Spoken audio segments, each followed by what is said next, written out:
So the Duke of Sussex, guys, is challenging last year's ruling that Home Office's body fairly gave him a different level of protection. Of course, you know, when Reykjavik took the protection after they stepped down in 2020, and, you know, he feels like when he returns to the UK, he genuinely needs a proper, important level of protection, and it's not fair for the fact that it was stripped, and that Reykjavik should have definitely considered other bodies like the RMB properly. And, you know, Harry's lawyers are saying that this was not done, due diligence was not done, and that basically it was unjust. It was inferior treatment, it was really unfair, and that they singled out Harry. Of course, the Home Office is basically stating that, you know, this is a case-by-case basis. There was no singling out, but of course, Harry feels like he has been singled out in this case. And to be honest with you, it is difficult to consider it a case-by-case basis. Harry is not just, you know, like, you're gonna know who Harry is, guys, when you're looking at his specific case. You know that he is the son of the king as of right now. And at the time, you know, a prince and the son of the queen, a grandson of the queen. So you're going to know what Harry is, who he is, and how crazy this case is. So when you're looking at it at a case by case, what I'm saying is that unless you don't know this person and you're doing case by case and you're purely objective, that's different. But that's very unlikely considering that this is Prince Harry, and for the fact that, you know, people know who this person is. One of the judges of the 3 Court of Appeals says, what if there doesn't have to be an RMB assessment? Why is that reasoning so flawed? Why are you stating this? As he interrupts Harry's barrister. Harry's barrister then responds, Fatima, and says, when you're looking at the material, I'm asking you to see whether there is a clear, logical, and convincing explanation. I'm suggesting the reasoning we see is simply not clear. There are parts of Shahid Fatima's case that she cannot go into fully and which will be heard in the closed session tomorrow. I will hopefully show you what the RMB does in more detail when I can make more candid submissions showing you tomorrow.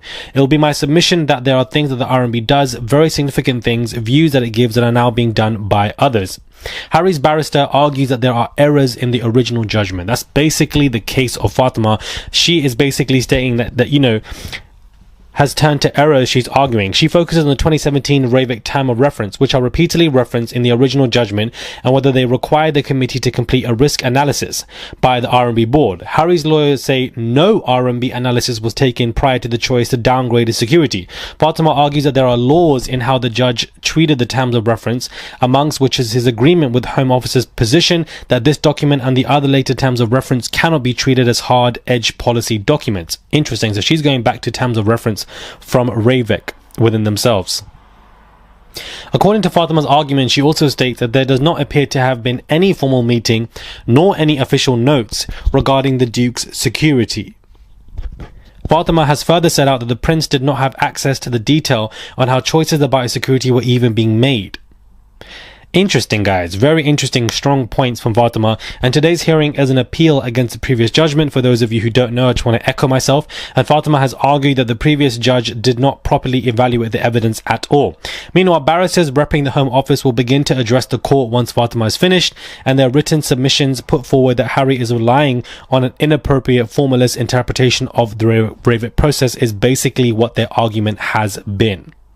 The court is packed, guys, with press and lawyers. I just want to make that very clear. This all happened today as of, you know, a couple of hours ago. So this is interesting, and the remainder of the court details. So this is interesting, and the remaining of the court proceedings will take place tomorrow with a conclusion as well in regards to what is happening. I think that Fatima, Harry's lawyer, is putting a strong argument with the fact that certain specialist bodies were not considered, and that, you know, that should have been the case.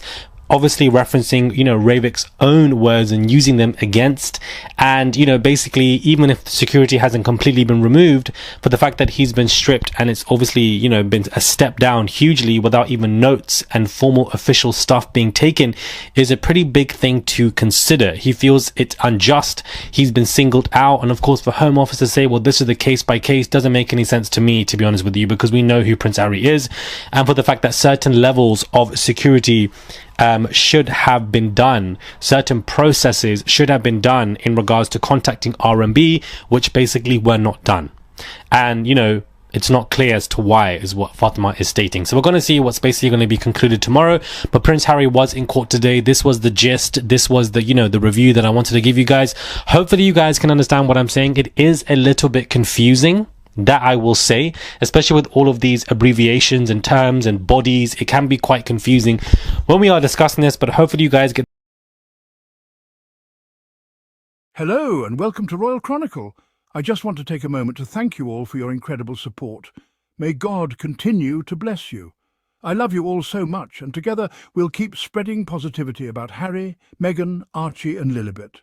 Let's keep growing this amazing community. Like, comment and subscribe as we push for 1 million and beyond. Now let's dive into the fun and start exploring.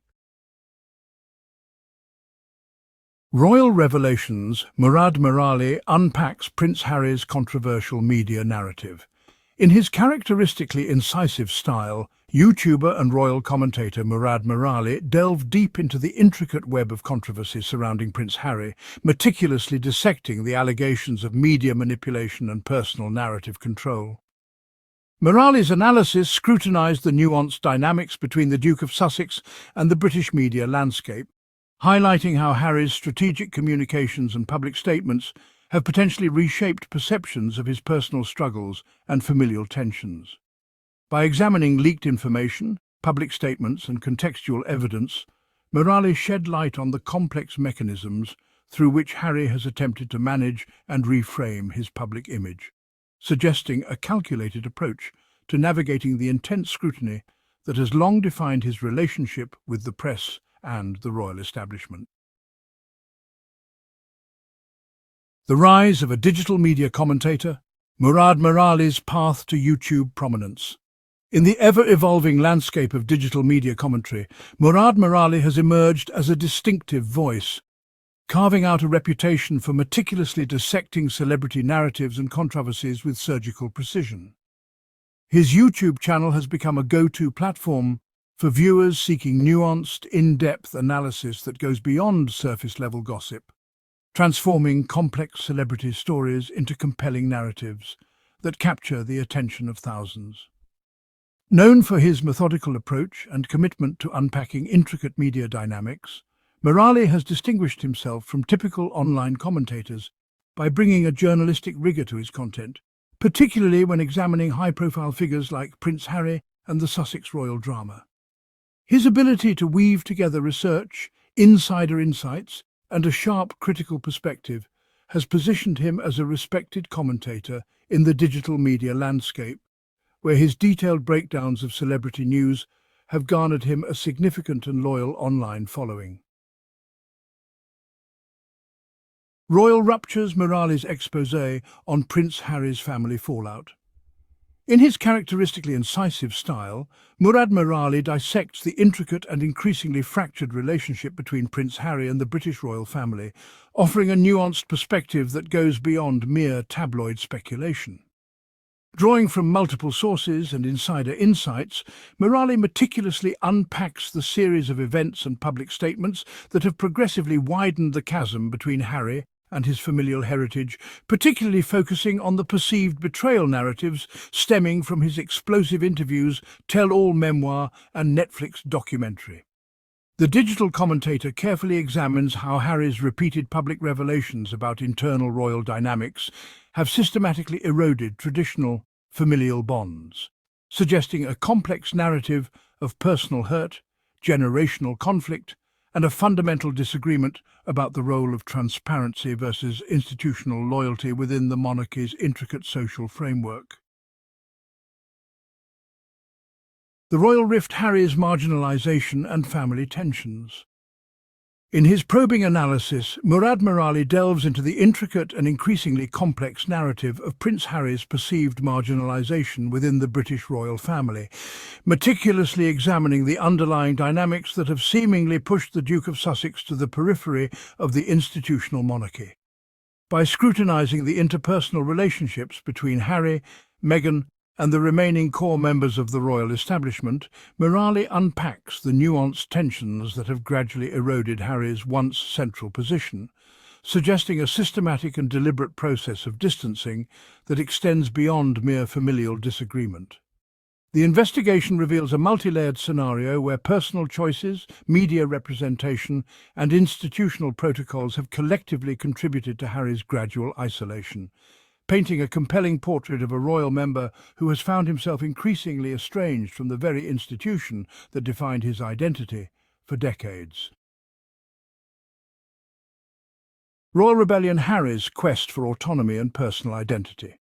In his nuanced analysis, Murad Merali delves into Prince Harry's complex psychological landscape, revealing a profound yearning for personal agency that transcends traditional royal constraints. By meticulously examining Harry's decision to step back from senior royal duties, Merali illuminates the prince's deep-seated desire for privacy and independence, suggesting that this wasn't merely a rebellious act, but a calculated move towards reclaiming his individual identity. The narrative suggests that Harry, long confined by the suffocating protocols of royal life, sought to break free from institutional expectations, ultimately choosing personal authenticity over predetermined royal responsibilities.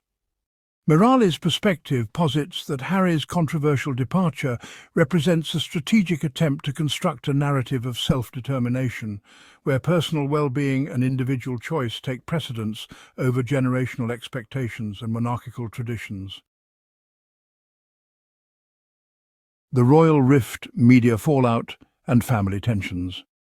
The media storm surrounding Harry's allegations erupted with unprecedented intensity, transforming what might have been a private family dispute into a global spectacle of royal drama.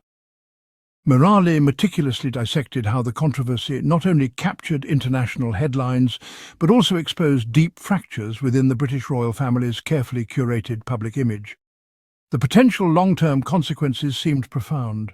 Harry's revelations threatened to unravel decades of diplomatic restraint, potentially isolating him further from the institution he once represented.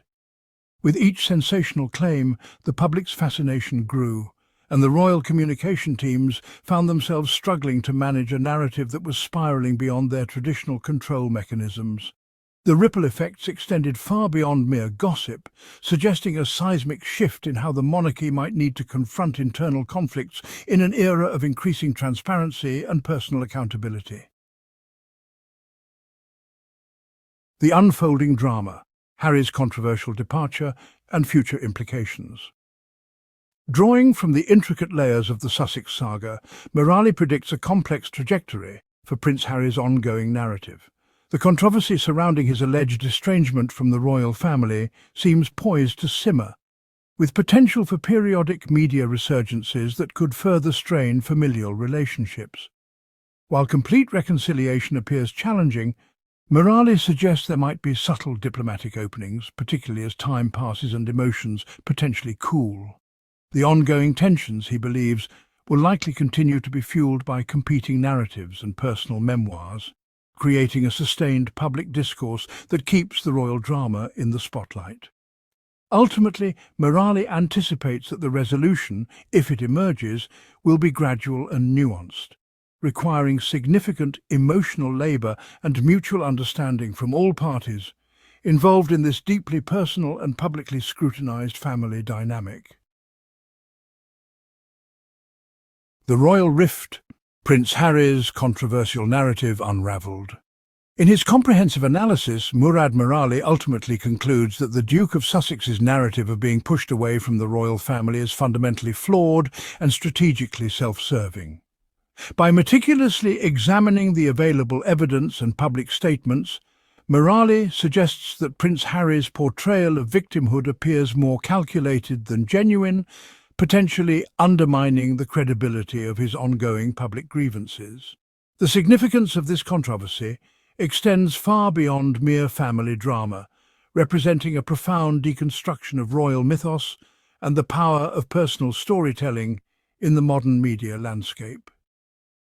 Merali's assessment implies that Harry's persistent external critiques might ultimately cause more damage to his own reputation and familial relationships than achieve the reconciliation he seemingly claims to desire, highlighting the complex dynamics of public perception and personal narrative control.